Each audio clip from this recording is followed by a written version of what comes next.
Thank you very much, Pastor. Okay, first of all, I want to say, we'll give the disclaimer that what I'm going to give you here is not necessarily the view of the church itself, or the leadership, and that I am not picking on any one political party at the end. I'm picking on everybody equally. So I'm not discriminating here. So let's dig into From Darwin to Dictatorship, A Tale of Three Countries. And the ultimate message is that any society that embraces evolution will ultimately be doomed to dictatorship because of the godless nature of it. And the situation is that everyone wants to be their own God in our own fallen state, our sinful state. And so whoever has the biggest gun is the one who tells everyone else what to do. And so that's why such societies are doomed to dictatorship. If you get nothing else, that's the bottom line. So we'll start with Colossians. See to it that no one takes you captive through hollow and deceptive philosophy, which depends on human tradition and the basic principles of this world rather than on Christ. And so this is an excellent definition of evolution here. So we're going to go through this outline here, laying the foundation in Germany, the consequences, revolution, foundation in Russia, consequences, evolution, foundation in America, consequences, and the solution. So with laying the foundation here, you see the cover of the first edition of On the Origin of Species, printed in 1859 in England, and the full title of the book is On the Origin of Species by Means of Natural Selection or the Preservation of Favored Races in the Struggle for Life. That's the full title, but you don't hear that these days. Well, no one wasted time translating this into German, among other languages, so in 1860, the full translation was available in German, and Ernst Häckel, who had been practicing medicine for 3 years, who had received his MD degree in Germany, decided to dedicate his life to the promotion of evolution. So he became the priest of evolution on the continent and in Germany. And so he returned to school. He went to the University of Jena and worked on a PhD degree to have in addition to his MD degree.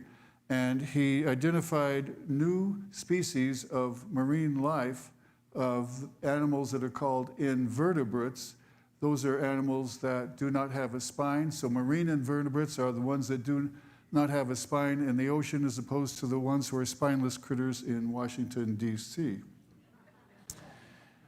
And he was gifted with tremendous artistic talent. These are his own sketches of some of the organisms that he identified. And so he did real science. He did actual science, real science in this work, getting his PhD degree. But he also had a very fertile imagination. And to be an evolutionist, you do have to have a great imagination. And see, he imagined this first supposed living organism that made the transition from inorganic material, from non-living molecules to life, and published this. And by the way, I should translate the name for you in Latin there. Protomix aurantiaca means first golden mucus, or in plain English, snot. All right? So he also used his imagination and applied it to the series of drawings, some of which were his and some of which he stole from his colleagues at the university, and modified them to make it look like that people went through these stages from fish to human. And this was published and is still in some of the textbooks, even very recently. But this is definitely not reality. And he is shown to have committed fraud by comparing these photographs in the bottom row to the sketches of Häckel in the top row. So you can see there's very little correlation to what really happened. So he was taken to court, not civil court, but court within the university, and there was a fraud conviction obtained, but he kind of weaseled out of it by saying that the draftsman was the one who committed the fraud, and he didn't bother to tell him that he was the draftsman. So he combined these various things and published them in a book called The History of Creation, which you can see here lasted for 50 years. That's amazing for a non-fiction book. Well, actually it is fiction. So a serious, supposedly nonfiction book, you get the idea, to be republished for 50 years. In other words, to satisfy the hunger for people who wanted to have something that they would let them trick themselves into believing they had evidence for evolution. Well, included were some of these concepts, such as gill slits, yolk sac, and tail.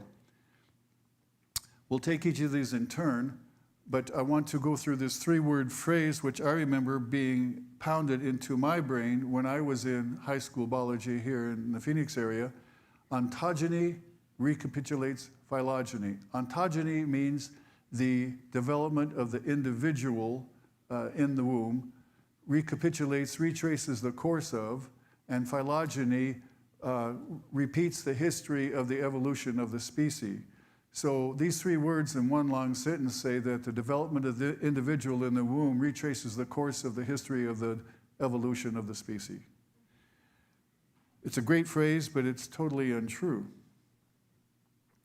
So we have here this issue of gill slits. Well, they never were gill slits, had nothing to do with oxygenation whatsoever, because that job was carried out first by diffusion in the early stages of the embryo's development, and then after the placenta kicks in, the placenta, through the umbilical cord, supplies the oxygen. So there's never any role of oxygenation with these so-called gill slits. Their proper name is pharyngeal pouches, and they are responsible for the development of many of the structures, such as the thymus or the parathyroid glands and other structures in the region of the neck, the middle ear, for example.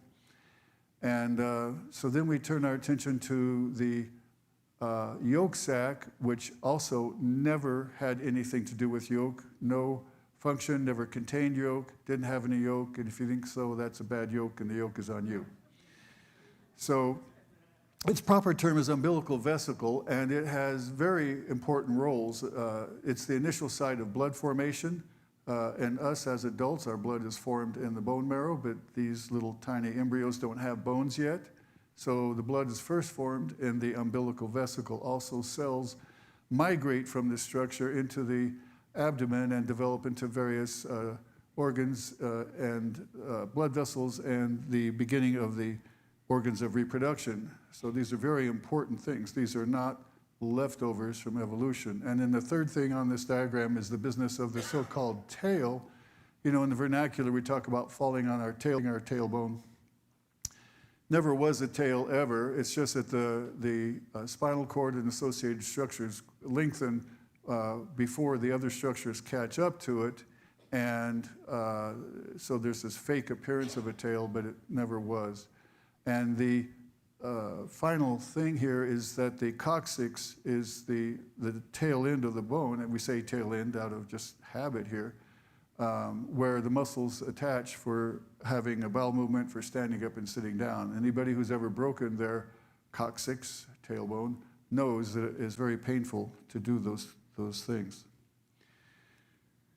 And so here you see the appendix, which is given as an example of a leftover, a vestigial organ. In other words, something that had function in the past in our evolutionary history, but no longer functions. And even today, still in the textbooks, some of the textbooks still say that the appendix is a leftover of evolution. But that's definitely not the case. It has an extremely rich blood supply, and if something was a useless leftover, that would not be the case. It also is a very important part of our immune system. It is responsible for production of what are called IgA antibodies, immunoglobulin A antibodies, to fight infection within the gut, and also stimulates secretion of IgG and IgM antibodies in the circulatory system in case the infection escapes the gut and gets into the circulatory system. Also is part of surveillance as the immune system is, and folks who have their appendix taken out earlier than age 8 to 10, somewhere in there, have higher risks of Hodgkin's lymphoma and other types of cancer because they're losing that surveillance function of the appendix. And the other thing is, if someone has a very severe case of diarrhea and their gut gets really washed out, those beneficial bacteria that do so many things for us, such as secreting vitamin K, vitamin B7, and other things, and help to digest our food, need to be replaced. And so the appendix is a reservoir of those beneficial bacteria so that the gut can be replenished with those structures and those functions. So however, 100 years ago, there was a list of over 100 structures in people and animals that were supposedly vestigial organs, leftovers from evolution. Well, as we have learned much, wiped out the ignorance, which hopefully would tamp down some of the arrogance, that list has been reduced to 0 vestigial organs, because we now know what these things all do. However, the ladies in the audience here and elsewhere would probably submit that indeed there might be one possible vestigial organ that still is in existence, and that would be the male brain. As you see here, with the inability to ask for directions, video games, computer programming lobe, which we had a little trouble with today, love and beer, whiskey, interruption lobe, resting lobe.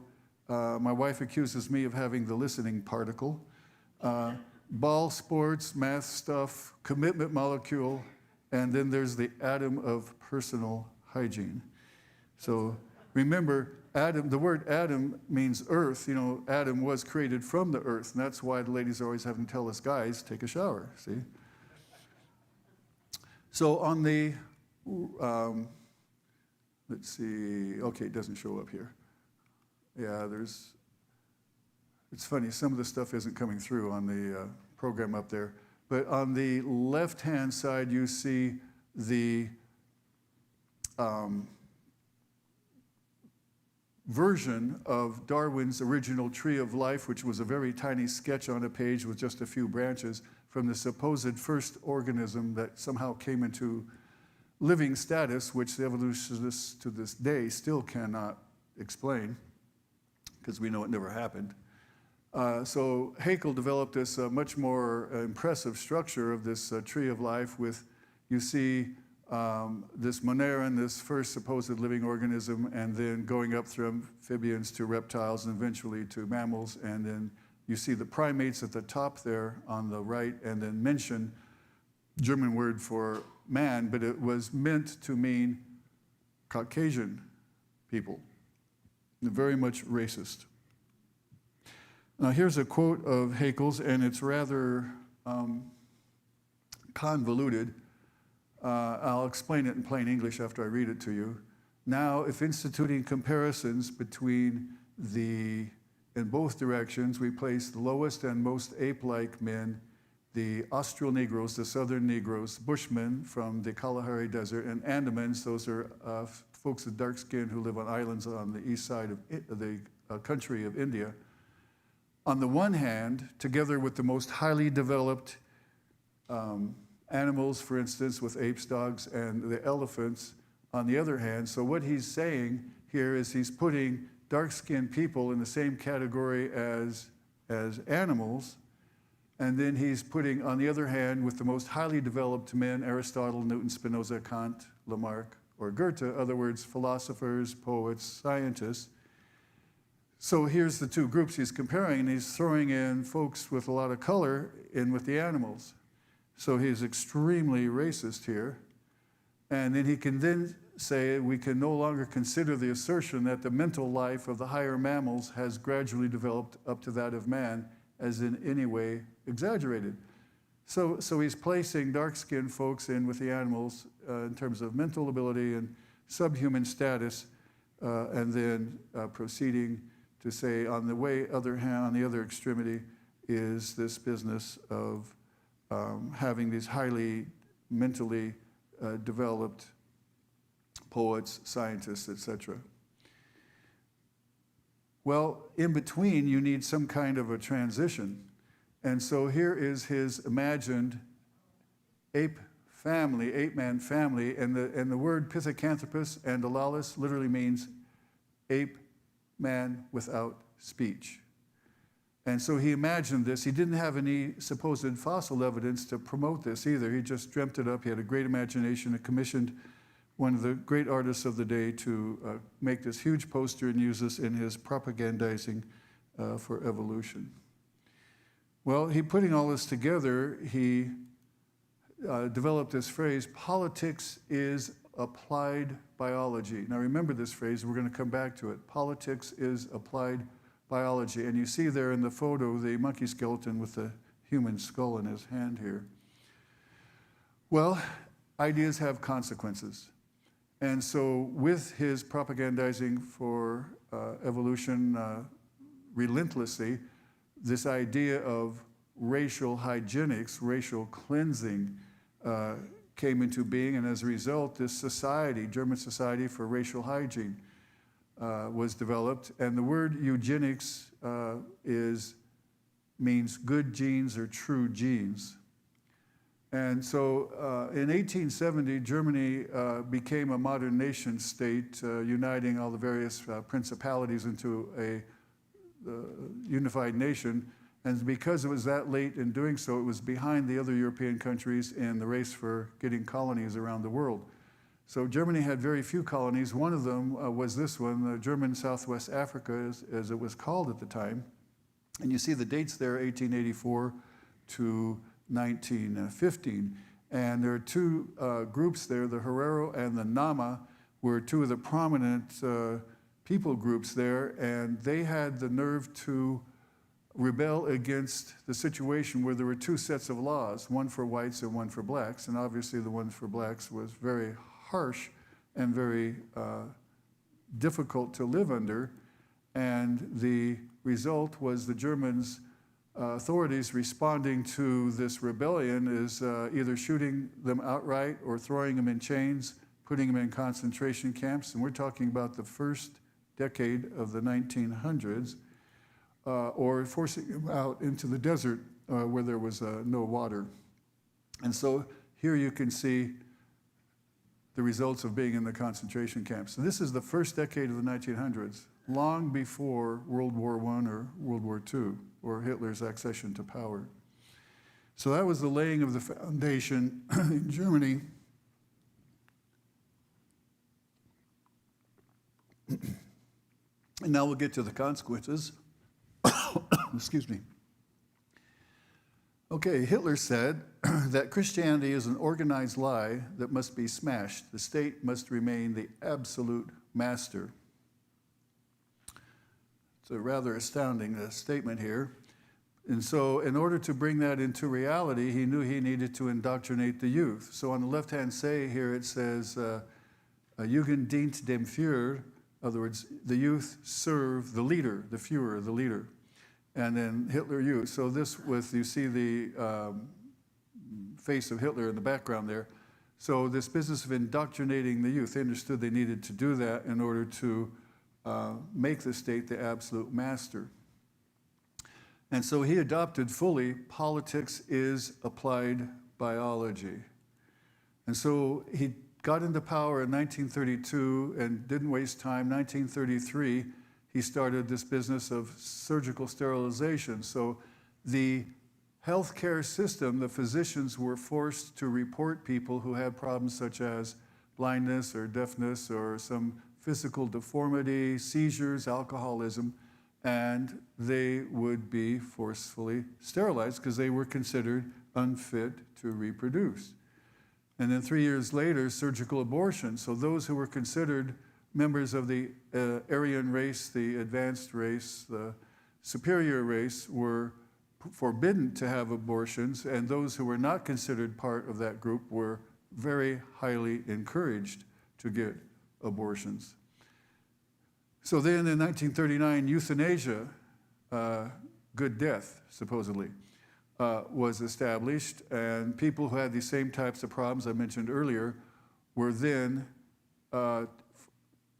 forced, the physicians were forced to turn in the patients who had these problems, because otherwise you would at the minimum lose your practice, or worse things would happen to you. You could end up in the concentration camps yourself. So fear, intimidation was a very big part of this picture here. And so what we had then is the propaganda for this, where it says that 60,000 Reichsmarks are being spent to sustain people such as this crippled man here. And so these need to be eliminated from society. And so indeed that's what happened here in this picture on the right-hand side. you see the smoke arising from the crematorium within the building where these people were taken and were executed and then cremated. That's in the town of Hadamar, the Hadamar Killing Center. Well, this went on to medical experimentation in 1941 as the war, which began in 1939, is raging.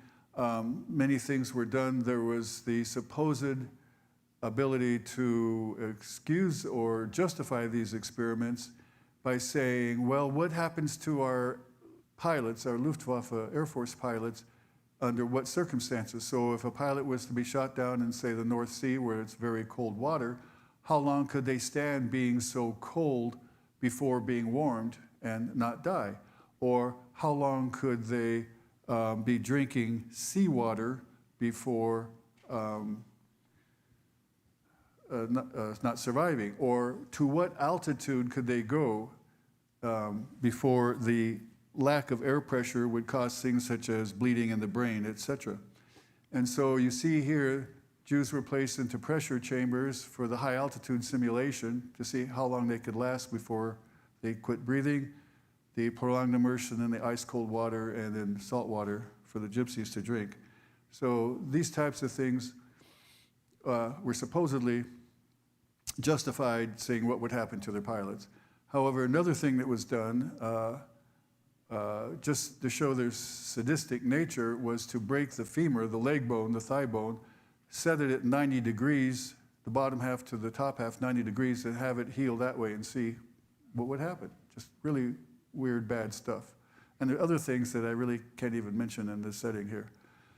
Bad stuff. But ultimately, Hitler wanted to replace the peoples of Eastern Europe with his master race. He considered that the Slavic peoples were less evolved, less human than the master race. And so his idea was to use the labor from these people in these captured territories as slave labor in the factories to make munitions or military equipment, etc., and work them to death and sterilize them so they couldn't reproduce, and then have the Aryan population multiply and then expand and take over all of Eastern Europe. That was one of his ultimate goals, ultimate plans. Another thing was shooting prisoners with poison bullets to see if this might be an effective tactic to shoot members of the opposing armies with poison bullets to see if they get a higher kill rate that way. All sorts of bad news stuff. You know, when you don't believe in God and accountability to God, then there's no limit to what you can accomplish in the way of terrible things. So who participated in these experiments and in the general situation of turning in people? Well, it was the physicians. And was there an outcry? No. Fear. Evolutionary, indoctrination, some of them gladly did it, and others just out of sheer fear. So then we turn to genocide, 1940, and you know, going back to Genesis, Abraham was called out by the Lord to be the father of a new separate nation set apart. And the purpose of that was to give the Jewish people his word, to preserve it, and to give it to the rest of the world, and also to be the earthly line through whom Christ would come. And so that's why Satan has a particular hatred for the Jewish people.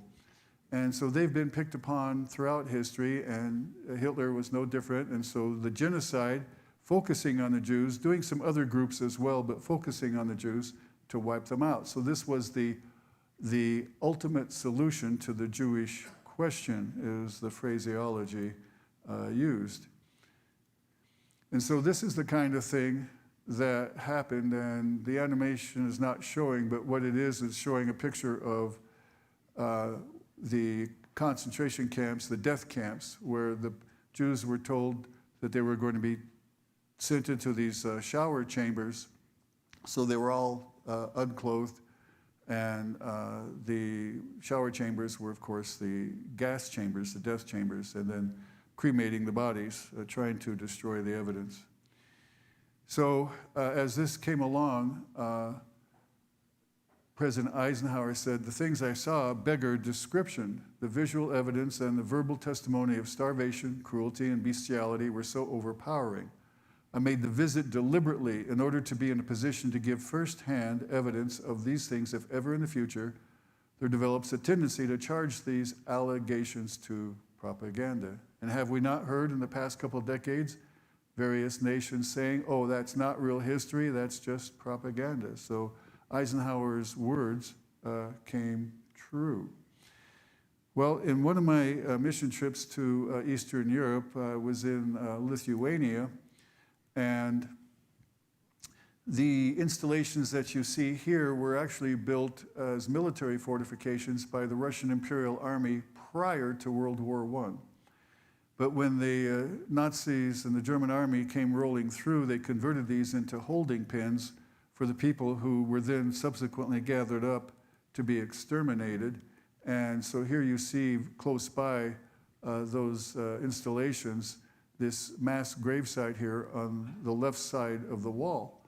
And it says that here 50,000 Russians, Lithuanians, Jews, and others who were killed by the Nazis are buried, and it's in Lithuanian, Russian, and English.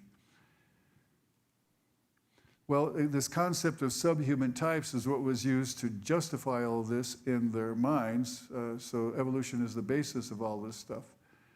So let's talk now about revolution of foundation in Russia. And here we have Lenin saying, Darwin put an end to the belief that the animal and vegetable species bear no relation to one another except by chance, and that they were created by God. And this statue that you see here, the sculpture that you see here, is a monkey holding a human skull sitting on books, including Darwin. And this was a gift to Lenin by Armand Hammer, the American industrialist who owned Occidental Petroleum and who helped save the Soviet Union, the new Soviet Union after the revolution and the Civil War, by taking tremendous amounts of food and stuffs for survival to the country, and then getting concessions, trade concessions. For example, the fur trade. So he was given exclusive right to the fur trade in exchange for that, among other things as well.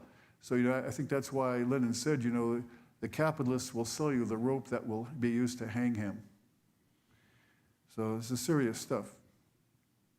Then another quote we have here from Stalin, you know that they are fooling us. There is no God. I will lend you a book to read. It will show you that the world and all living things are quite different from what you imagine. And all this talk about God is sheer nonsense. What book is that? His friend inquired.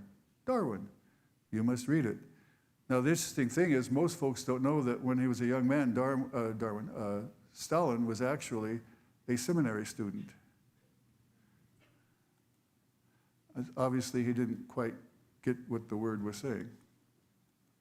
So what about the consequences of the revolution of foundation in Russia? Well, here we have Ilya Ivanov, an excellent veterinarian. He had tremendous ability to establish advanced techniques in artificial insemination to the point where people who made their living with breeding horses, for racing and other purposes, took their prize stallions to his facility outside the city of St. Petersburg in Russia, and had their breeding facilities there allow them to make hundreds of offspring from one prime stud horse rather than maybe just 30 that would happen by natural means.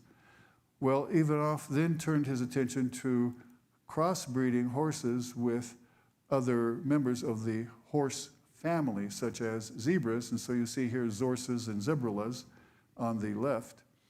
And he ended up inadvertently confirming this concept, the biblical concept of kinds, and created kinds, such as the horse kind. And today we have 8 species in the horse kind. He also turned his attention to the cow kind and took the European bison and crossed it with the Swiss milk cow, and then got this beast you see in the bottom right there, which was able to forage weeds in non-cultivatable territory. In other words, they weren't eating nice grass or hay and eating stuff that no other self-respecting cow would eat, and then end up being able to produce a good quality milk and meat. So these were great successes doing real science. But then he turned his attention to rodents and was crossbreeding different types of rodents. And then he decided to turn his attention to people. Because after all, if we evolved, then we're very closely related to the apes, and so we should be able to be crossbred with apes. That was the thinking. And you see here that the World Congress of Zoologists put their stamp of approval on it in 1910. Soviet government, newly established after the revolution in 1917, provided initial funding. British government promised funds. The American Association for Advancement of Atheism promoted this. Pasteur Institute in Paris gave Ivanov the use of their simian facility, their ape facility in Western Africa in French Guinea, and the Soviet Academy of Sciences said, go for it. So he did go down to French Guinea and attempted to put human sperm into female apes, obviously no success. He then took 30 apes and took them to a portion of the Soviet Union on the Black Sea, the warmest part, what is today called the country of Georgia, and attempted put out an ad to ask for human female volunteers to be inseminated by sperm from the apes. And so you see here this quote here, scientists are confident that hybrids can be produced, and in the event we are successful, the question of the evolution of man will be established to the satisfaction of the most dogmatic anti-evolutionists. And you can see where this was published. Something's never changed, the N.Y.Times. So here you see the map of French Guinea, and near the town of Kindy is where this primate station was located. And no success down there in inseminating female apes. So then up to Soviet Georgia near Sukhumi, and the ad did go out, and there was at least one female volunteer from St. Petersburg who said, my life is so messed up, I might as well give my body to science. But fortunately, the apes died because it was too cold before they could attempt the experiment of putting ape sperm into her body. So that actually was not accomplished, but the attempt was certainly there. Well, along comes Trofim Lysenko, who was a peasant fellow, did not have formal education, but was an extremely sly man. He understood very, very well what the Soviet leaders wanted. They wanted people who thought the way they did, that you could transform nature, you could transform man, people, and you could transform society, bending those to the will of the leaders, in this case, Stalin. He understood that very well. So he told them what they wanted to hear. And he said that you could submit wheat seed to cold weather and make it germinate and grow in times of the year in climates that normally wouldn't do so, and would greatly benefit Soviet agriculture. Well, it didn't work, but because he had the ear of the powers that be, he acquired tremendous political power. And if anybody who actually knew genetics, and there were plenty of those scientists, dared speak up, they were at the least silenced and lost their job, and at the most off to the concentration camp, the Gulag, or lose their head. And that's what happens when you have the concentration of power in politicians who don't understand actual science. So this was enforcement by official policy using the power of the gun. So it was a tremendous disaster for Soviet agriculture and society, and set them back decades. It was terrible. Well, the Soviets understood as well as Hitler the need for indoctrinating the youth. And so you see here, it says on the left, the young builders of communism. Or on the right, it says, we salute the young pioneers. That would be like something like the Boy Scouts and Girl Scouts, except politically oriented, for the achievement of building the Lenin-Stalin youth communist youth. Well, here is a map of the former, whoops, it doesn't show up, former Soviet Union outlining the Ukraine. And the Ukraine was both the Bible Belt and the breadbasket for Europe, and still is today. And the Ukrainians, having allegiance to God rather than to the state, resisted the communist government and also resisted the confiscation of their lands. The state decreed that these private small farms would all be confiscated and consolidated into huge state-run collective farms, which supposedly would be more efficient. So with that resistance, the army was sent in, and all of the wheat, all the food was confiscated, that which had been harvested and that which was in the field. And if anybody tried to go in the field and get some wheat out, they were shot. And so it's estimated that the minimum number of Ukrainians that died from this in the 1930s was about 6 million people. So the Ukrainians were starved into submission. So that's why you see the picture of this child here in the corner dead, because it's what happened to the 6 million people. And so there's Stalin with his decree, and in his hand is the newspaper called Pravda, and the irony is the word Pravda means truth in Russian. So here's what happened to the grain production when the farmers and tens of millions of livestock were killed in the process as well. Disaster for agriculture and for society as well. Well, in the same time frame in the 1930s, there were some secret agreements between Hitler and Stalin, and one of them was that the Jews who made the mistake of fleeing to the east, to Soviet Union rather than to the west, to escape Hitler, were then being turned back over by the Soviets to the Nazis.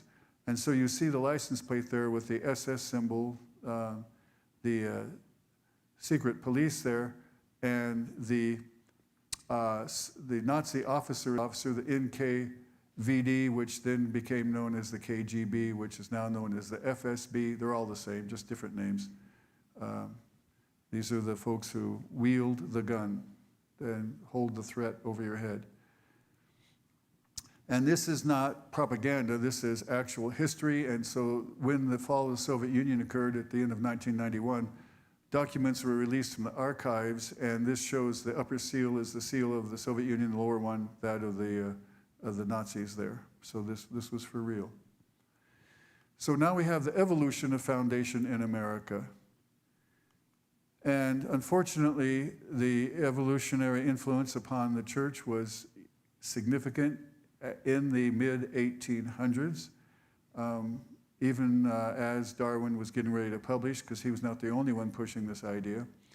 And so here's a quote here from Spurgeon, and basically what it's saying is, well, yes, it's possible that we have long ages and we have this business of evolution, and so God could have used it. And then we have here showing Schofield reference notes, and those reference notes do not have the inspiration of the Holy Spirit. They have the influence of evolution, such that it shows here, referring to chapter 40 of Job, behemoth might be the hippopotamus or the elephant, rather than the huge type of dinosaur, which is quite well described here, that some of us were taught was Brontosaurus, but Brontosaurus actually never existed. Brontosaurus, they put the wrong head on the neck. Its true name is Apatosaurus. But again, this business of compromising Scripture to accommodate evolution. So the church weakened itself and became less distinguishable from the society in general. The left was a very well-known lawyer, had some very high-profile cases, and William Jennings Bryan had been the Democrat Party candidate for president twice in the 1890s. Tremendous orator, great skills, bright fellow, served as Secretary of State under Woodrow Wilson, quite an accomplished fellow, and he claimed to be a Bible-believing Christian. Well, the ACLU wanted to undo a whole bunch of laws in the various southern states called the Butler Acts, which were all either identical or extremely similar to each other, in which they banned not the teaching of evolution, but the teaching of human evolution specifically only. And so instead of having to litigate every individual state, they wanted to take a case, take it all the way to the Supreme Court, and wipe out all those laws in one swoop. So the ACLU advertised in the major southern cities to see if there was a teacher who would come forward and would say that he had taught human evolution, had broken the law, so they could take him to court and go up through the court system. So this was occurring in 1925. And so there was some enterprising businessmen in the small town of Dayton, Tennessee, who convinced John Scopes, the football coach at the high school, to state that he had taught human evolution. And so he became the test case, and the carrot was that the ACLU would pay for his college education. And so this went to court in Dayton, and floods of people came into the town. The businessmen prospered, and Clarence Darrow came in as part of the defense, and William Jennings Bryan as part of the prosecuting team. But then Darrow, being an extremely clever man, convinced Bryan that they should each be on the witness stand themselves, even though they're representing the two sides, and interrogate the other. Now that would never happen today, ever, in a courtroom, but this happened at that time. And Darrow was able to convince Bryan to go first, and so then he asks him, where did Cain get his wife? Well, the response was, I don't know, I don't care. Not those words, but that was the meaning of the response. And then he asked him, well, what is the length of the days of Creation Week? I don't know, I don't care. So Bryan did nothing to engender confidence in Scripture, in those chapters of Genesis that give us the early history. And so Darrow had won one of his goals, which was to discredit Scripture. But as the case was decided, the teacher, by the way, John Scopes only substituted in the biology class for one day. And afterwards, it wasn't established that he actually had ever taught evolution. You know, it's crazy. In the heat of the moment, some of the students testified, yeah, he did, but as we know, in high school age, things are not always, how do I say this gently? In the teenage brain, not always the way they ought to be. Let's put it that way, you know. And the PET scans we have today show that the synapses, the connections of the brain, are not actually fully formed until around the age 24, 25. So that's why sometimes we have the phrase brainless teenager. So as a result of this, Scopes was guilty, fined $10, and the case went to the state Supreme Court in Tennessee, but did not make it to the U.S. Supreme Court. So in that aspect, the ACLU failed, but they certainly did well to discredit Scripture. Well, Margaret Sanger was the founder of Planned Parenthood, and its original name was different than that. It wasn't changed to that until during World War II. But here is some of what she has written or said. The most merciful thing that a family does to one of its infant members is to kill it. Birth control must lead ultimately to a cleaner race. So here we are, showing that she is indeed a racist. She said we should hire 3 or 4 colored ministers, preferably with social service backgrounds and with engaging personalities. Most successful educational approach to the Negro is through a religious appeal. We don't want the word to go out that we want to exterminate the Negro population. And the minister is the man who can straighten out that idea if it ever occurs to any of their more rebellious members. Geez, I wonder why Planned Parenthood doesn't print this stuff today.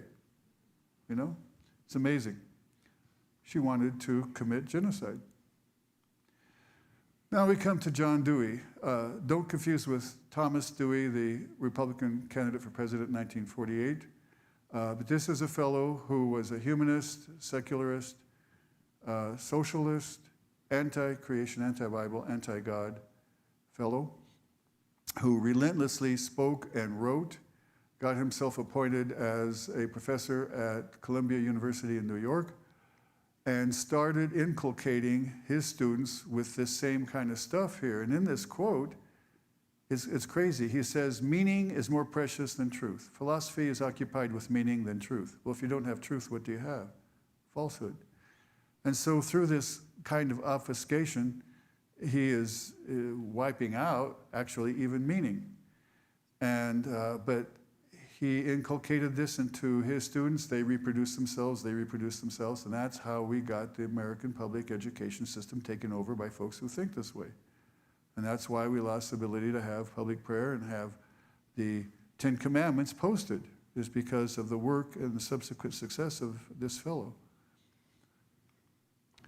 So that's the evolution of foundation in America. What about the consequences? Well, we end up with these kinds of things here, where we see this, eugenic certificate, okay? And this is in an earlier date. How about 1910 here? Okay, so here we have a physician, and I don't know how he would have established this, that these people have great genes, eugenic, good genes, true genes. It was totally a subjective judgment. They certainly didn't know anything about genes in those days as we do now. Well, here you can see 1913 and eugenics sterilization legislation.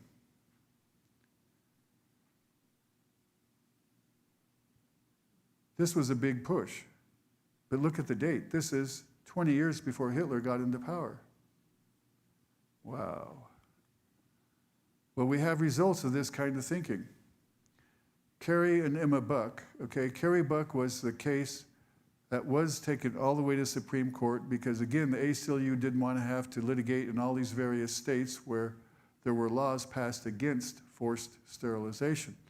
And so he shopped around, found a doctor who was very happy to say that Carrie was an imbecile. That was one of the 3 degrees of severe stupidity: imbecile, moron, and idiot were the 3 terms used.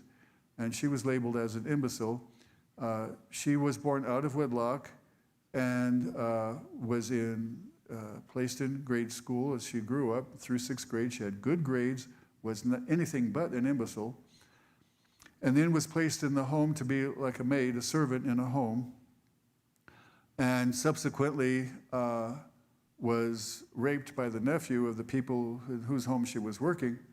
And but this was, of course, denied by the family and the nephew, and so it was assumed or promulgated that she was just a loose girl and got pregnant on her own volition and had a child.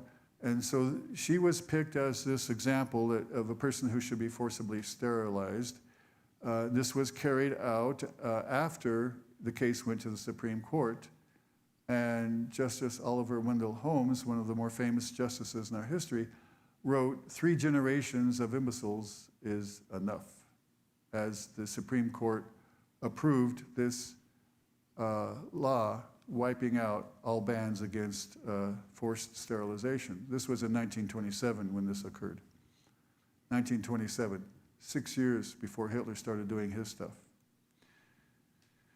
And so there, you see now Oda Benga from tribe from the Kalahari Desert in Africa, and he was put on display in the St. Louis World's Fair as an example of evolution of someone who's not yet fully human, and then subsequently after that was placed in the Bronx Zoo in the afternoons along with this chimp as an example of evolution.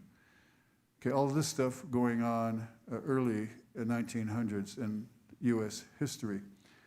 And then we have segregation with different drinking fountains, blacks only being permitted to ride in the back of the bus or only to watch a movie up in the loft in the back rather than on the main floor. And one of the biggest tragedies of American medicine is in Tuskegee, where even well after penicillin was established without a doubt to be excellent treatment for syphilis, there was continued observation of black males who had syphilis even into the 1970s, that late. And then finally enough outcry by other physicians said, enough, all right already, stop. And so finally this was terminated. Very black mark on American medicine. Well, this brings us to abortion, because after all, according to those sketches of Häckel, it's not human yet in that first trimester, the first third of pregnancy, and so it's okay to kill it because it's not human. And we had those photographs I showed you earlier as early as 1950, yet this stuff was used to take to the Supreme Court in the 1973 decision of Roe versus Wade, saying it's okay to legalize abortion in the first trimester. And so we have this chart, which is considerably old now, at 2005, saying over 150 million. So who knows, we may be over 200 million surgical abortions in this country, not counting the number of chemical abortions performed by using pills. So when we look at Nazi Germany, we kind of have to look in the mirror at ourselves, because I don't think we can point a finger at them without realizing what we ourselves have been doing. Well, President Reagan was the first one to institute a policy called the Mexico City policy, banning the use of American taxpayer dollars to fund abortions in third world countries.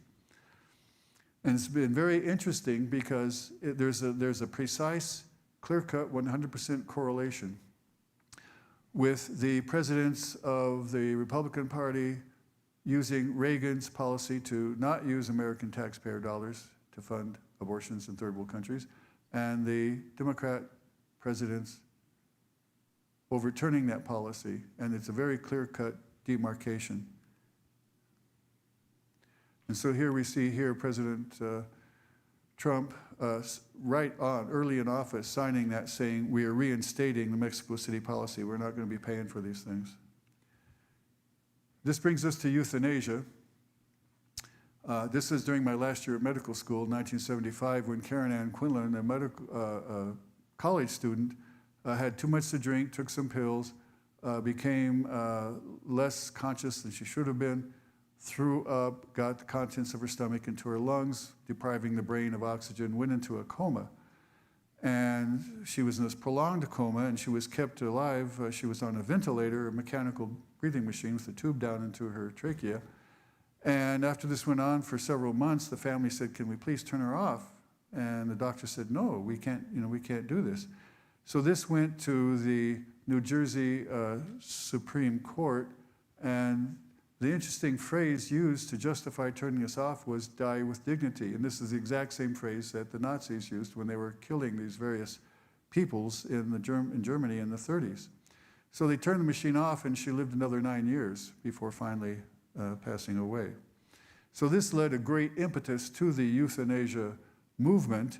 And one of the folks who was very outspoken about this was Dr. Jack Kevorkian, nicknamed Dr. Death. He was a pathologist, didn't treat living people directly himself. He dealt with lab specimens of people who were alive, or he dealt with post-mortem patients.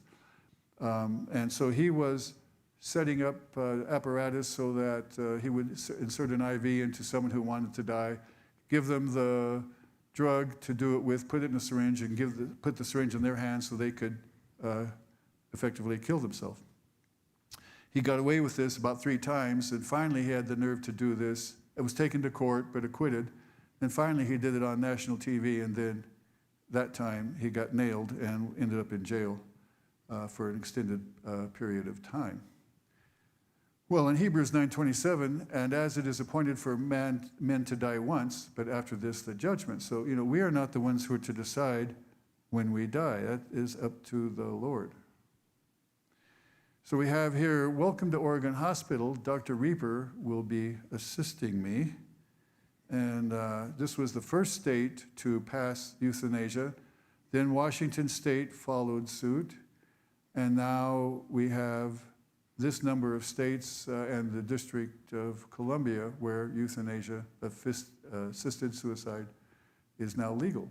So it's spreading significantly.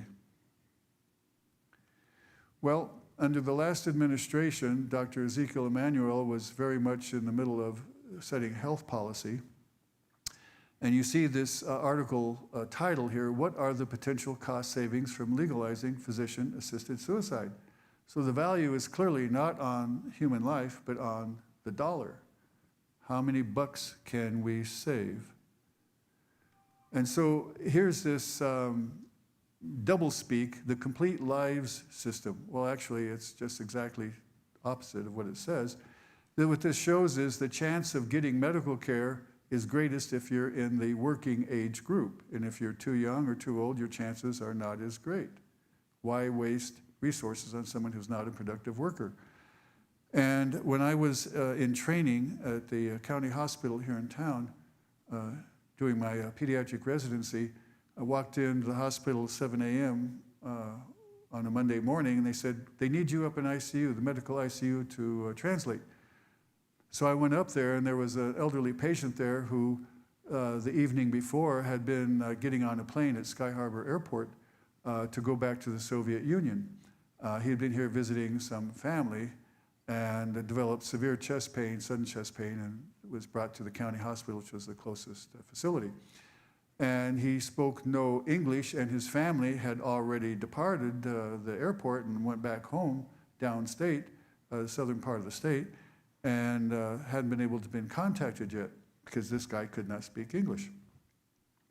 And so I went in there and started talking with him in Russian, and after 15 minutes I turned to his docs, said, this guy's got a pulmonary embolus, he's got a blood clot in his lung.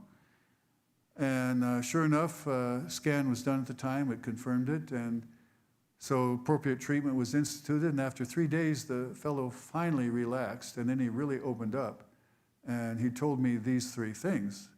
He said he had had a similar episode about 10 years before. He was already at retirement age then, but it wasn't as severe, so he was able to get to the local clinic in the Ukraine. And they said, go away, old man, you're no longer a working, productive citizen, so we're not going to waste our resources on you. Second thing he told me was that there in the Soviet Union, they told him that if he got sick in America, the American doctors would kill him on purpose. And the third thing they told him was he better not be late getting home because things would happen to his family in the Soviet Union. So you can see why he was scared out of his gourd, on top of the fact that he was very sick and in tremendous pain. So such is life in the workers' paradise, the Soviet Union, the socialist state, the Union of Soviet Socialist Republics. All right. So it's really healthcare rationing is what it really boils down to. Well, Dr. Berwick, who is part of that policy program, said a progressive policy regime, progressive, there's that word, will control and rationalize financing. In other words, control supply. So in other words, we'll just dole out what we think, what we want to whom we think we want to. So a quote from him is, one over-demanded service is prevention. Annual physical screening tests, other measures that supposedly help catch diseases early. Young doctors and nurses should emerge from training understanding the values of standardization and the risks of too great an emphasis on individual autonomy. So what he's saying is, let's use a cookie-cutter approach and don't think for yourself as a physician or a nurse. Don't bother thinking. Just use this template. Stamp and stomp on the patient. It's amazing. But this is the mentality of these folks. This is the mentality of these socialists. Paul Krugman, a recognized economist, says, we'll only get the debt crisis under control by use of death panels and national sales tax. Okay? See, these folks always think this way in terms of applying it to the rest of us, but not to themselves. They're self-appointed elites. So in education, the indoctrination, whether it be with those pictures of Häckel's drawings, still teaching the appendix is useless leftover. We have cavemen who are supposedly less advanced mentally than we are, still teaching this business of the tree of life from this first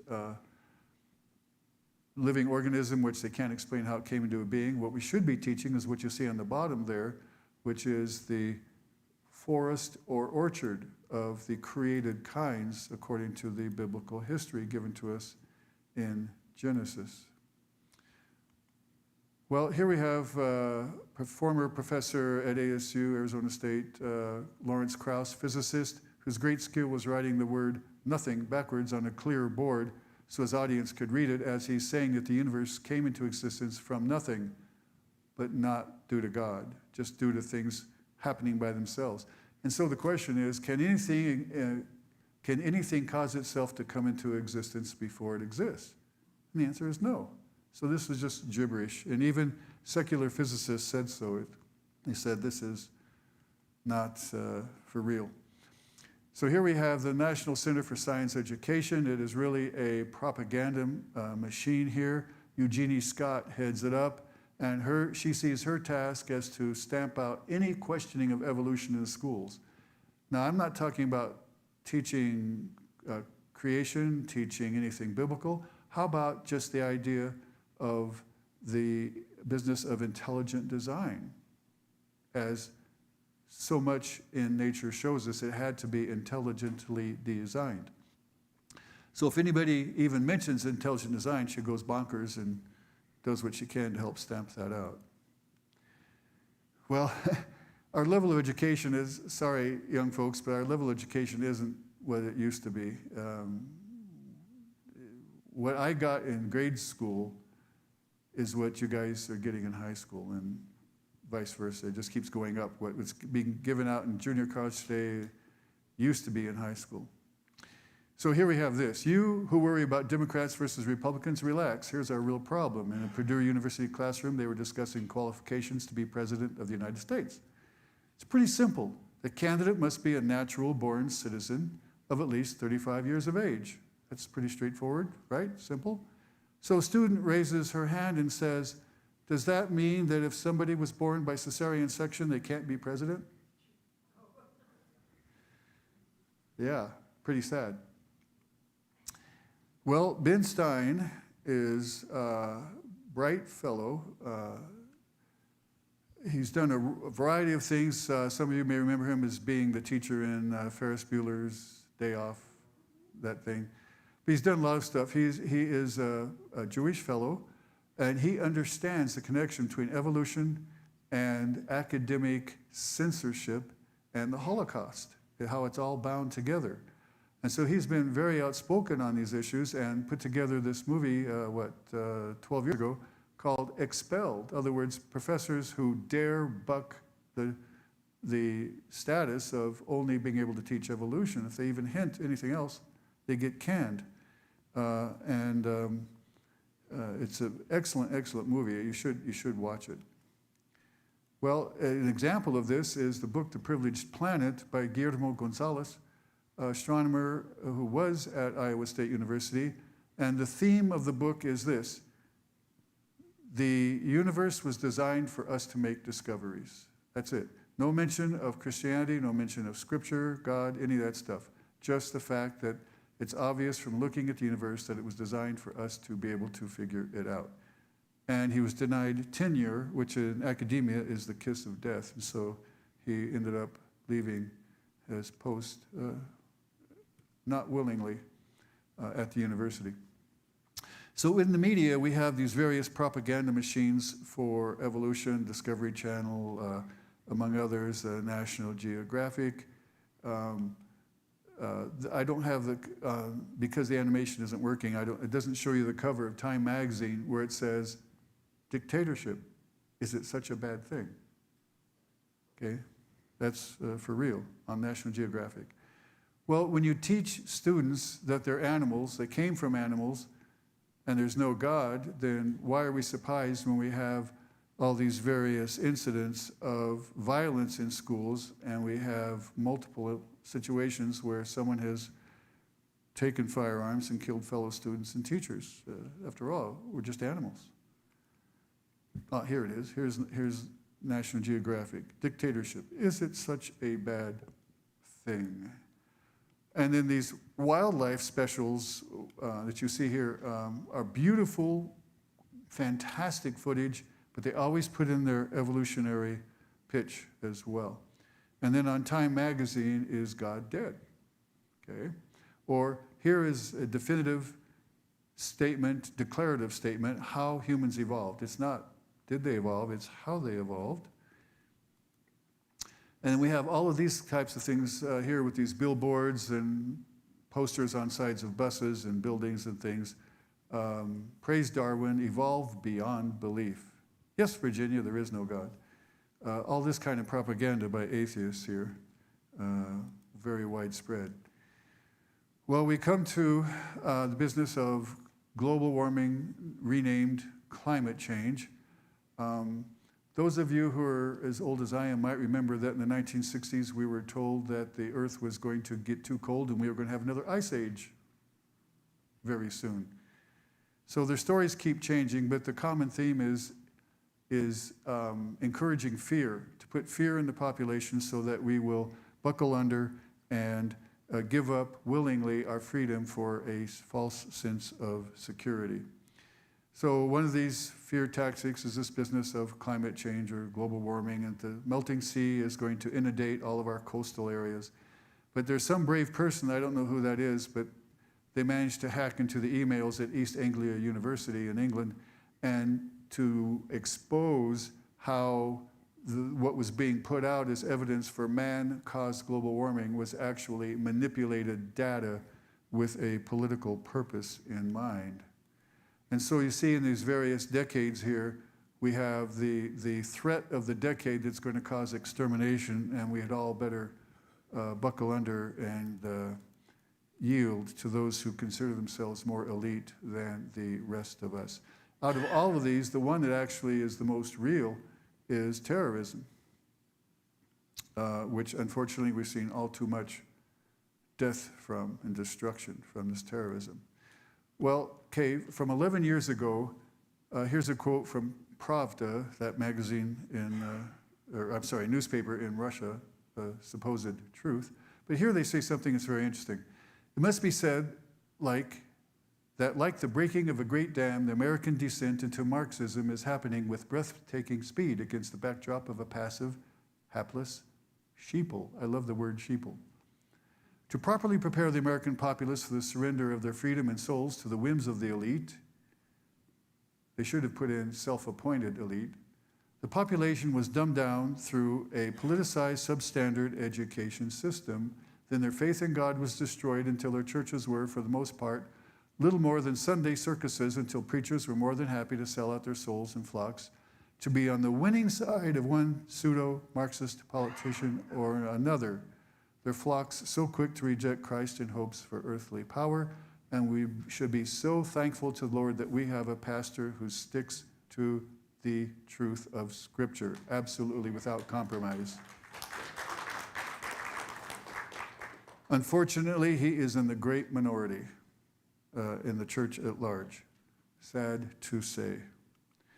The final collapse has come with the election of Barack Obama and his team. These make our Russian oligarchs, that means the rule by the few, look like little more than ordinary street thugs in comparison. The proud American will go down into his slavery without a fight, and the world will only snicker. This last sentence, I don't think is so true. That one is an exaggeration because they don't understand American DNA. You know, this country was built on those who had the sense to get out of these other places, and they had the gumption and the get up and go. So that part I disagree with. Everything else I think is a reasonable statement. They don't understand that we just don't think that way. So Pastor Martin Niemöller was alive and kicking during the Nazi regime until he wasn't. And so it says here, his quote, "First they came for the socialists, and I did not speak out because I was not a socialist. Then they came for the trade unionists, and I did not speak out because I was not a trade unionist. Then they came for the Jews, and I did not speak out because I was not a Jew. Then they came for me, and there was no one left to speak for me. So folks, we must be bold, we must speak out, we must not be cowed into silence and submission. So the life cycle of nations goes like this: from bondage to spiritual faith, and then from spiritual faith to great courage, courage to liberty, liberty to abundance, abundance to complacency, complacency to apathy, apathy to dependence, and about 3 or 4 years ago, I would have said we were heading in that direction, apathy to dependence, and then dependence back into bondage. But I think there's now a bit of an awakening going on as those who have been pushing this socialist, etc. agenda have gone too far, and they've managed to wake up enough folks, I think, that we can definitely, as Pastor said this morning, and not just for that reason, but we have total hope. I don't even like the word hope because I think it's inadequate. We have knowledge that things are going to turn out well. I think that's the better way to put it. I like that. We have knowledge that things are going to turn out well when we know the Lord, Jesus Christ. So here we have, there we go. One more. Here we have a summation of where we are in general with these various situations in comparison to the U.S. with what was then in Nazi Germany or Soviet Russia. And you see that there are too many similarities here, and in some of these there are growing very bad news things, such as growing anti-Christian attitudes, the attempt to take over the health care. That's always the central theme in all of these places. Business of euthanasia, all of these things. Gun control. You know, you'd think these people would understand that the outlaws aren't going to turn their guns in. You know, it's so silly. Well, you know what they want. They want total control. All right, so what's the solution? Well, Eve had asked the serpent, was it washed? Well, I'm not sure. I guess it's been washed. This shows she's totally missing the point. Absolutely missing the point. It doesn't matter whether it's been washed. It's bad news. Period. So, if we ever forget that we are one nation under God, then we will be a nation gone under. President Ronald Reagan. And to Romans, we have, because although they knew God, they did not glorify him as God, nor were thankful, but became futile in their thoughts, a leaky bucket. Futile means leaky bucket. It means the water's never going to get there. And their foolish hearts were darkened. Professing to be wise, they became fools. I really love this because as a professor, I look at my fellow professors around the country, and they indeed are educated fools because they are ignoring the wisdom and truth of Scripture and teach accordingly, dragging folks into thinking that evolution is for real. So here we see celebrating Darwin Day. His birthday is the 12th of February, so the Sunday closest to, well, let me step back. On Darwin Day, February 12th, you see this is the National Association of Biology Teachers. So they celebrate it on the 12th every year, which is understandable. But look at this. This is a poster from a church celebrating Darwin Day, and they picked the Sunday closest to the 12th. This started a few years ago, and now several thousand churches are engaging in this celebration of Darwin Day. This shows how so much of the church has been compromised into nothingness, no resemblance to the truth of Scripture at all whatsoever. And then you wonder why people look at the church at large and see no difference between it and the world. That's why we must do, as Pastor preached this morning, is to stick to the truth, be bold, and share it with folks out there who do not yet have that truth in their minds and hearts. So we're speaking of the very benevolent God who only has our best interests at heart because he created us and he knows how we tick. And that is why he gave us the 10 Commandments, not to be a party pooper, but to save us from ourselves, knowing our fallen sinful nature. And so these are given to us to protect us from ourselves because he loves us so much. But here we have this: be a king, I think not. Why be a king when you could be a god? And I think this so well captures the attitude of these folks who think that they, as the self-appointed elite, can tell everybody else to live as if they were God himself. And so we have these people who have lived accordingly. And so we have Stalin in Russia, Hitler in Germany, Mussolini in Italy, Mao Zedong in China, Castro in Cuba, Idi Amin in Uganda, Robert Mugabe in Zimbabwe, Pol Pot in Cambodia, and now we have Maduro today in Venezuela. All these folks think in these terms: money and power, money and power. Oh, and did I say money? Okay, this is how they think. That's all they think about. They have no moral foundation. And so here we have the situation where Christ is saying in Mark, what good is it for someone to gain the whole world yet lose their soul? And that's the way these folks, their condition is. Well, we have this quote here from Santayana from 115 years ago: those who cannot remember the past are condemned to repeat it. We've all heard this in some paraphrase or another. And so what you see going on today is this cancel culture stuff.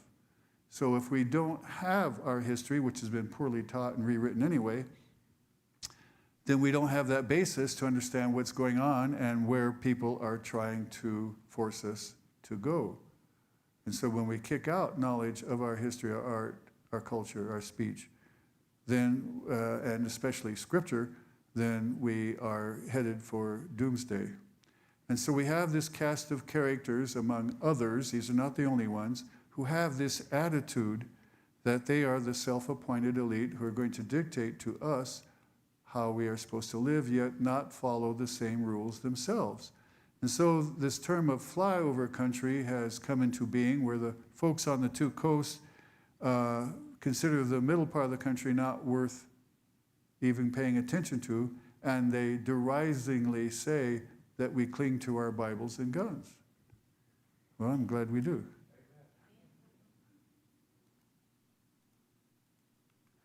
So when I was 16 years old in high school, I read The Rise and Fall of the Third Reich. It's about yay thick and details very explicitly the tactics that Hitler used to get into power and then what he did after he got it.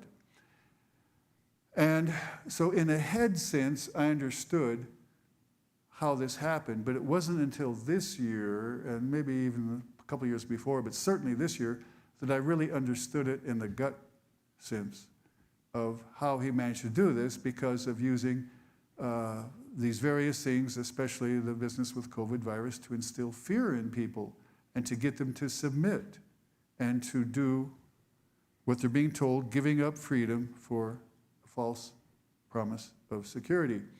And on the right hand here, you see the 30-year edition, a republication of the book. That was in 1990. Well, here are the players. I'm going to run through this quickly to give you an idea of what's going on, so you understand how everything I've spoken about is being rerun, replayed today in this country. So the FBI here, we're showing that this business of this Russian collusion narrative was totally dreamt up as an insurance policy to try to prevent President Trump from becoming a candidate, and then from getting elected, and then from being able to perform in office. And so an example of the abuse of power by the FBI is this early morning raid on Roger Stone, who was an old man, no passport, no guns, no physical threat, and more armed men and firepower was put onto his home in the early morning hours than was used to capture Osama bin Laden. Does that tell you something? And this can happen to any of us at all whatsoever. That's why I bring this point out, because these people do not follow the law. The law only applies to the rest of us, not to them, because they're the self-appointed elite. Okay? Then we have here the business of the text messages, the emails, all the documentation of what was done underhandedly being withheld by those higher up in these agencies. And it's just now finally starting to come out 4 years later. It should have come out much earlier.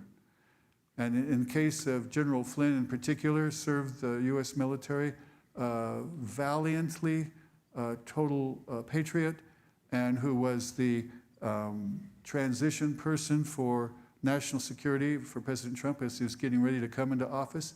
And he knew what had been going on. So that's why he was targeted by these folks to take him out of commission. And that's why they did these false accusations against him and told him that they would do things to his son if he didn't keep quiet and buckle under. Well, he's still in court to this day because of shenanigans that have never, ever been pulled in U.S. courts before. Eventually, it will be cleared up, and it will turn out okay. Well, the CIA is another part of this situation, where the former head of the CIA has his notes showing that there was this intent to create the Russian conspiracy. See, all these folks are not all in a conspiracy. That word, it only applies to certain of them. But the idea is they all have the common thing: money, power, money, power, money, power. And so that is what makes this coalition of folks with different interests to happen to reinforce each other. Again, the CIA working together with the FBI to make it so General Flynn could not speak out truthfully, tied up in court. The Marshall Plan in the European Union, you say, what has that got to do with this? Well, after World War II and the wipeout of Europe physically with all the bombing, it needed to be rebuilt. And we were the country that had the resources to do it, but also we had an interest in Europe being strong so that it could better withstand Soviet aggression, Soviet takeover of the rest of Europe. And so we spent $13 billion at that time, so today $187.8 billion to rebuild Europe. And that was a good thing to do. But the problem is, and here's the countries in which we did it. Now you notice it's only Western Europe. That's because, and we offered it to Stalin in the Eastern European countries, but Stalin declined it, saying, well, communism's strong. We don't need your capitalistic help. Well, they're still decades behind getting caught up.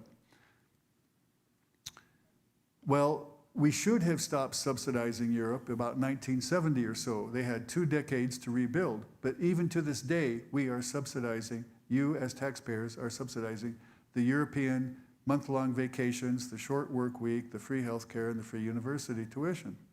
You guys are paying for it. That's why President Trump is trying to change all of these trade agreements and these other agreements so the American middle class quits getting shorted.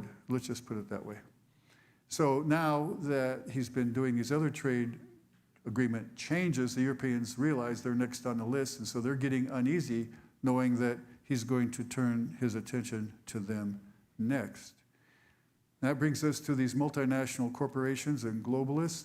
These are folks who were so happy when NAFTA was passed in the early 1990s, taking American jobs out of the US so they could get things made very cheaply, save lots of bucks, make bigger profits. And so what if the US middle class lost their jobs? That's just too bad, so sad.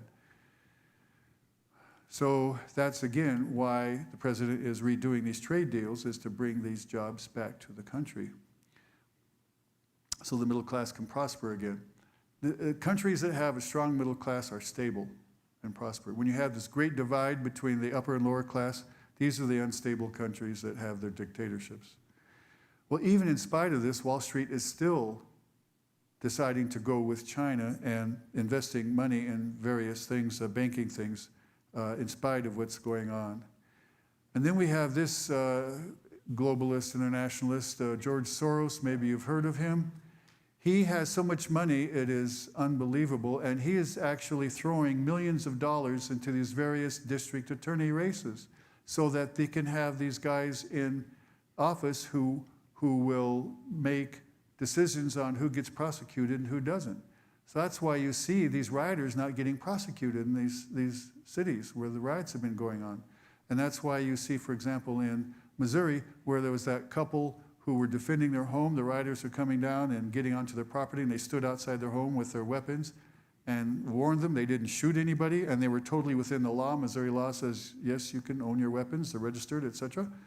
And the district attorney there is charging the couple with crimes. Okay, it's crazy. But that's the result of what Soros has been doing, among many other things. All right? I'm just giving you guys the very bare outline here, like this, the tip of the iceberg. So then what we have is the business with the Chinese Communist Party here, and they're doing all sorts of stuff. They have publicly announced they want to take over the world, run the world. They're very open about it. Have this one belt, one road policy, the belt referring to the land routes, getting trade agreements, giving loans to third world countries that they know they're not going to be able to pay back, and then getting ownership of facilities, mines, ports, things in those countries, and taking over sea lanes as well. And so you see here this map of the South China Sea there, where they've taken places where there are atolls or reefs, putting tons and tons of sand on it, and then building military facilities on these things so they can control those sea routes and deny access to those sea routes to us. This is all part of a coordinated campaign, well thought out. Also, these Confucius Institutes, which are propaganda machines on our university campuses. Ties of them helping to pay for and foment these riots that are going on in our cities. Economic warfare, that's why the president has said we need to quit losing $500 billion a year in these trade agreements. We need to redo them so that they are fair. He's not trying to mess anybody over. He just wants to make it fair, even playing field. Intellectual property theft. So we have these Chinese nationals hacking our companies, taking the information that we have that they don't have to spend the time or money to invent this stuff. And you know, when you live in a dictatorship, you live in a society where you're punished for thinking independently, you're also not going to be able to invent much. And so that's why they're stealing our trade secrets. Two of them with military-linked researchers in our universities caught trying to fly out of the country with stuff. Technological warfare, this business you may have read about Huawei and this 5G stuff, it's because they've built in access to all of our stuff that has any of their hardware in it, so they can get all of our information. It's not just a flaw, it's a designed access. And so here we see clear evidence of collusion between Huawei and the Chinese Communist Party. Okay, biological warfare. Indeed, it is biological warfare using fentanyl as chemical warfare. So if we have so many people messed up on drugs, that weakens our society. And that's one of the reasons why the president wants the wall, is to help slow down the flow of this stuff into the country. And this business with the coronavirus. This, you know, we were told initially that this was a virus from bats, a virus that would only affect bats, and that they do have these markets in China where people eat bats. You know, they don't have great sources of protein like we do. And then that's how the virus got into the human population. Well, not so. This was actually designed in their labs to be able to infect human cells. And we have not only this Chinese virologist who was commissioned by the World Health Organization to look in this, and when she got too close to the truth, she had to leave Hong Kong to not be disappeared. And we have also virologists from around the world who have confirmed this. Tom Cotton, senator, has started bringing this to the forefront. Here's a European virologist who's saying that this was an engineered situation, and here's the lady who had to leave Hong Kong, the virologist there. And also this business of genocide is going on in the southwestern part of China, where the Uyghur minority, a Muslim minority, is being collected and put into occupational training camps, what we would call concentration camps. And there is sterilization going on. There is genocide going on among those people there. And so We come to Hollywood and entertainment, and these companies have now been bought by Chinese people who are in tight with the Communist Party. So if you're attending any of these places or events, you're financing the Chinese Communist Party. Okay, you would never think it, looking at what some of these companies are, but that's what's going on. Okay, Secretary of State Mike Pompeo has said it's not just the federal government that the Chinese are combating with, they're also trying to get into our state governments, not trying, they are, and they're dealing with not only the governors, but the governors' staffs. And so they've listed governors, US governors, as either hardline, friendly, or uncertain. And if you look at the second name on this list, Governor Ducey is listed as friendly. So that's kind of an interesting thing that might take some thought to see what's going on there.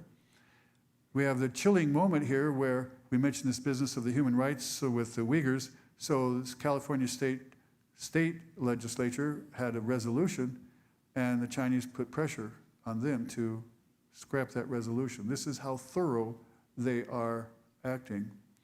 What about the Chamber of Commerce, the US Chamber of Commerce? So I mentioned NAFTA earlier. So back in the presidential race in 1992, NAFTA was an issue, North American Free Trade Agreement. And Ross Perot was there in the middle. He was a businessman from Texas, and he said that giant sucking sound you're going to hear is jobs being pulled out of the country. And indeed, he was absolutely correct. And in this regard, not other regards, but in this regard, it didn't really matter which of the other two were elected because they had the same policy. They were both happy to do NAFTA, and we're going to get deeper into this in just a bit here. So the thing about this is the US Chamber of Commerce has been taking money from all these things I have mentioned before, whether it be the European Union, Chinese Communist Party, through internationalists, globalists, multinational corporations, and funneling that money to pay off our politicians of either party to vote for these trade agreements and other things that ship our jobs and ship our money out of the country while they themselves get very personally enriched. That's why you see them spending $3, $4, $5 million on a race for a Senate seat or a House seat that you get paid $100 or maybe $100,000, $200,000 for, and then they end up with bank accounts with tens of millions of bucks when they leave office. That's what's been going on in both political parties. But now, and the U.S. Chamber of Commerce has always been very subtle in doing this behind the scenes, but now with the pushback they're getting from folks who are conservative and the administration, they now openly are supporting these far-left Democrats. Okay, this is the U.S. Chamber of Commerce. Okay, the Uniparty, that brings us to the Uniparty. As I said, members of both parties, so I'm not just picking on one party, members of both parties have been paid off. And that's why you see a bunch of them leaving office voluntarily, because they know things are going to get hot in Dodge, and they've already made good bucks, so they're taking off. Like Paul Ryan, for example, just saying, oh, I want to spend more family time type thing. So these folks are not being upfront about where they're actually at with their motives and where they're getting bucks from. And then the Uniparty is still alive in policy. For example, the president wanting to get our troops out of Syria and Afghanistan because all we're doing is exposing them to being hurt or maimed or killed, and we're not really accomplishing anything over there anymore. Not militarily, but we are with his economic policies. So he wants to bring them home, yet there's opposition here from both sides of the aisle. And that's what's going on there. Mitch McConnell joins Nancy Pelosi, Uniparty, alive and thriving. Now here's the central core of the problem. Okay, with the Republicans having the majority in the Senate, they control the committee chairmanships. And these two guys in charge of the committee that oversees the CIA, FBI, etc., have been sitting on the information that should have been exposed. They're covering for what's been going on. They are the central part of the problem. So I'm not picking on just one political party, I'm picking on both. Right? This is what's been going on. So this is now being exposed more and more openly. And so the importance is, in a political manner, the importance is dealing at the primary level of getting these guys out of office. Domestic leftists, socialists, and communists. Okay, we've got our share of those. And so, for example, Craigslist ads, you get paid to be a professional protester. Okay? And these people go through a protester school, and they are bussed around from place to place to place. I know one of the deputy sheriffs here in Maricopa County who helped work when President Trump was here some time ago, and he said these guys are professionals who are bussed in.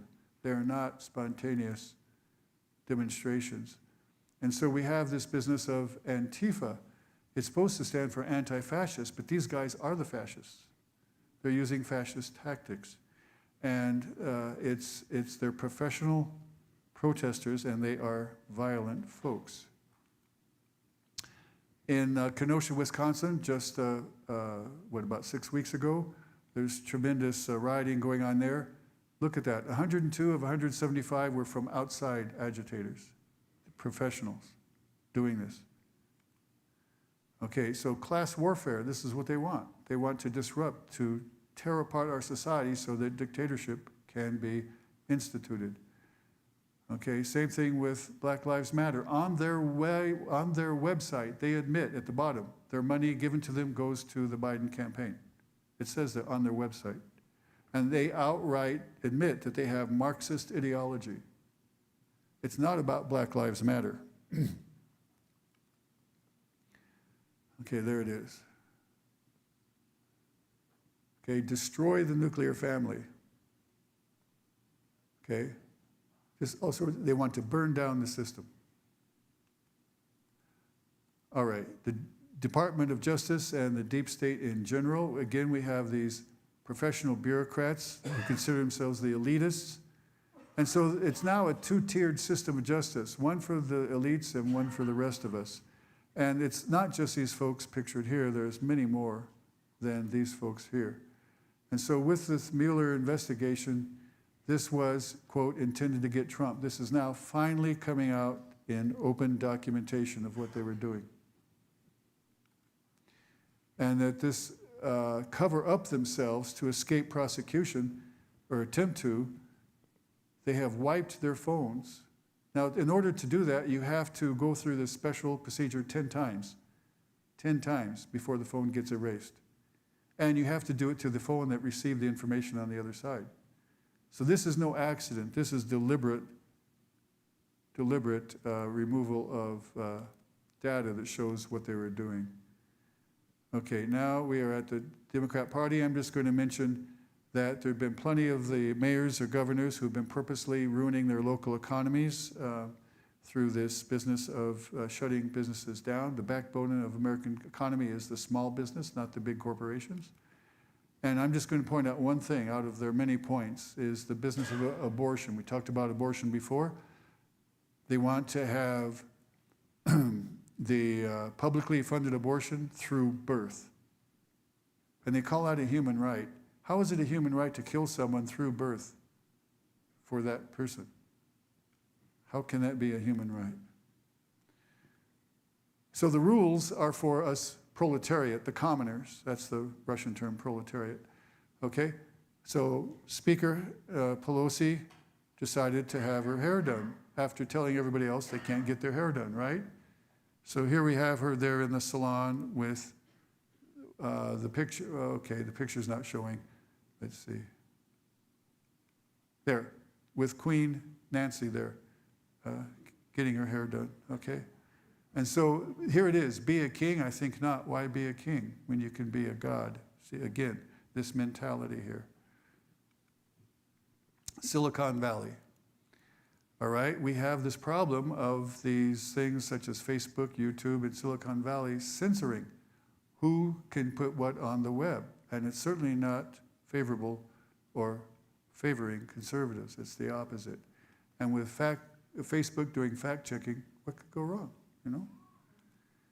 So Facebook is actually being powerful influence in our 2020 elections. It's gotten to the point where they're covering for Vice President's son, Biden's son, Hunter Biden, with his getting tens and hundreds of millions of dollars from other countries just because of the influence of his dad when he was in office. And these people are censoring the stuff that brings out what's been going on. And there's so much pushback, they're now in danger of having legislation. So we'll see how this all shakes out.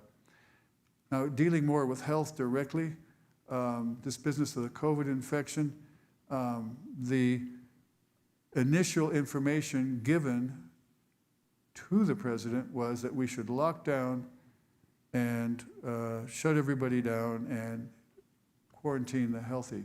This has never been done in the past. You quarantine the sick and those at risk, not the healthy.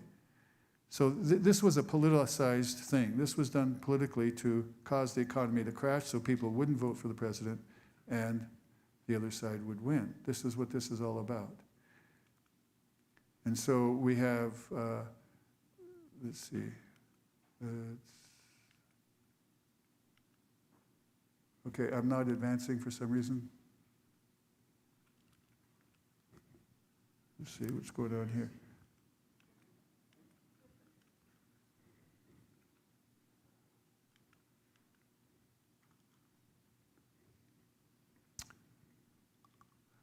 So what we have then is this politicization of what's going on with the virus, misrepresentation of the statistics. For example, here in Maricopa County, the physician in charge of that said purposely that anybody who tested positively for the virus was listed as a COVID death until sometime in the future it could be straightened out as to whether that was actually the cause of death. So the statistics have been grossly inflated. And there's also articles available about same thing happening in Texas and Florida and other places as well, where you have these bureaucrats inflating the numbers. Can you just manually advance that? Okay, go ahead.